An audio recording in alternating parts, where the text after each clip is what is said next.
प्यारे बच्चों, मेरा नाम मनीषा सजीश है और मैं आपकी हिंदी विषय की अध्यापिका हूँ। तो बच्चों, आप सब कैसे हैं? मैं जानती हूँ आजकल आप सब बहुत खुश हैं क्योंकि आपकी प्यारी प्यारी अध्यापिकाएं आपको घर बैठे बैठे ही सभी विषयों की पढ़ाई बहुत ही अच्छे तरीके से करवा रही हैं। और आप सब तो समझदार बच्चे हो, आप तो जानते हो कि आपको इस समय घर पर ही रहना है और खूब मन लगाकर पढ़ाई भी करनी है और हाँ, मम्मी पापा की बात माननी है। तो बच्चों, आज मैं आपको आपकी हिंदी पाठ्य पुस्तिका खुलते पंख का पाठ 2 पढ़ाऊंगी। अच्छा बच्चों, आप मुझे ये बताओ कि ऐसा आपके साथ हुआ होगा ना कि कभी आप अपनी पेंसिल घर भूल आए या आपका लंच बॉक्स कहीं गिर गया। और ऐसे कई बार होता है कि आप किसी न किसी समस्या में फंस गए, तो वो कौन होता है जो आपकी मदद करता है? हाँ, आपका कोई सबसे अच्छा दोस्त या कोई सहेली जो आपकी मुसीबत के समय मदद करते हैं।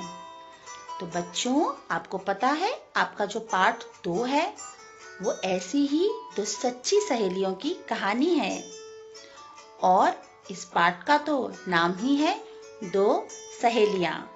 तो बच्चों, क्या आप तैयार हैं इस पाठ को पढ़ने के लिए? तो अब मैं आपको इस पाठ को अच्छे से पढ़ाऊंगी और समझाऊंगी। आप सबको ध्यान से इस कहानी को सुनना है। ठीक है बच्चों, तो हम शुरू करते हैं। सुप्रभात प्यारे बच्चों, आज मैं आपको पाठ 2 पढ़ाने जा रही हूँ जिसका नाम है 2 सहेलियाँ। रूपा और सोना नाम की 2 तितलियाँ थीं। दोनों बहुत सुंदर थीं और दोनों बहुत अच्छी सहेलियाँ थीं। सोना का नाम सोना इसलिए था क्योंकि सोना के पंख सुनहरे रंग के थे। पर कुछ दिन से सोना को रूपा दिखाई नहीं दे रही थी और सोना बहुत ही परेशान थी। तभी एक दिन सोना ने रूपा को देखा और वह उसके पास गई। सोना ने रूपा से कहा, रूपा, तुम इतने दिन कहाँ थी? मैं कितनी उदास हो गई थी तुम्हारे बिना। रूपा बोली, अरे सोना, उदास मत हो, मैं तो पास ही नदी के किनारे एक सुंदर सा बगीचा है वहाँ गई थी। उस बगीचे में सुंदर सुंदर फूल हैं, पेड़ पौधे हैं, मधुमक्खियाँ हैं, हरियाली है, बहुत सुंदर है वह बगीचा। यह सुनते ही सोना बोली, अच्छा रूपा, वह बगीचा इतना सुंदर है? तो रूपा बोली, हाँ, और मैं तुम्हें उस बगीचे में ले जाने आई हूँ। यह सुनते ही सोना खुश हो गई। सोना और रूपा उस बगीचे की तरफ उड़ने लगी। दोनों बातें करती जा रही थी और उड़ती जा रही थी। तभी अचानक आगे जाके रूपा को ऐसा लगा कि सोना की आवाज नहीं आ रही है। रूपा ने मुड़कर देखा तो सोना कहीं भी नहीं दिखाई दे रही थी। रूपा घबरा गई। रूपा थोड़ा और आगे बढ़ी और उसने क्या देखा कि सोना एक जाली में कैद हो गई है। सोना छटपटा रही थी बाहर निकलने को, वह रो रही थी। सोना को देखते ही रूपा को बहुत दुख हुआ।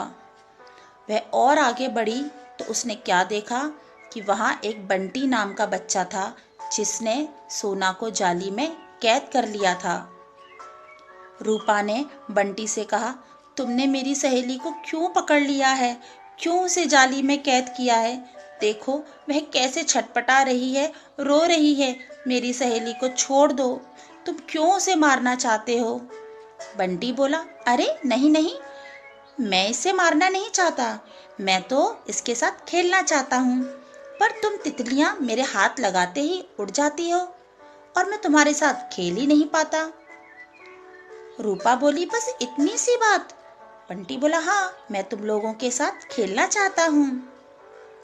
तो रूपा ने बोला, तुम मेरी सहेली को छोड़ दो, यहाँ पास में एक बहुत ही सुंदर बगीचा है, हम दोनों वहीं जा रही हैं खेलने के लिए। तुम चाहो तो तुम भी हमारे साथ चलो। यह सुनते ही बंटी बहुत खुश हो गया।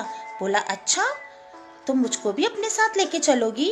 रूपा बोली, हाँ, लेकिन पहले तुम मेरी सहेली को छोड़ दो, वो बहुत रो रही है। बंटी ने बोला, अच्छा ठीक है, और बंटी ने सोना को छोड़ दिया।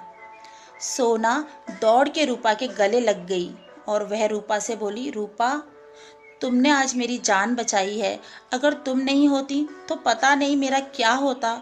धन्यवाद रूपा। रूपा ने सोना को गले लगा लिया।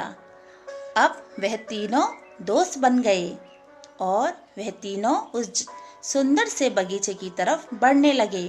और जैसे वह उस बगीचे में पहुंचे, क्या देखा, इतना सुंदर बगीचा, चारों तरफ हरे भरे पेड़, सुंदर सुंदर रंग बिरंगे फूल थे, मधुमक्खियां थीं, सुंदर सुंदर चिड़ियां भी थी वहाँ। यह देखते ही वह तीनों बहुत खुश हुए और वहाँ पर वह तीनों खुशी खुशी खेलने लगे। तो बच्चों, मैं आशा करती हूँ कि यह कहानी आप सबको अच्छे से समझ में आ गई होगी। आप सब भी इस पाठ को फिर से पढ़ेंगे और इस पाठ से संबंधित जो भी लेखन कार्य आपको भेजा जा रहा है, उसे आप अपनी नोटबुक में ध्यानपूर्वक सुंदर लेख में करेंगे। तो बच्चों, आपको इस कहानी से क्या शिक्षा मिली? हमें इस कहानी से 2 शिक्षाएं मिली हैं। पहली शिक्षा तो ये कि हमें अपने किसी भी मित्र को, दोस्त, सहेली को कभी भी मुसीबत में अकेला नहीं छोड़ना चाहिए।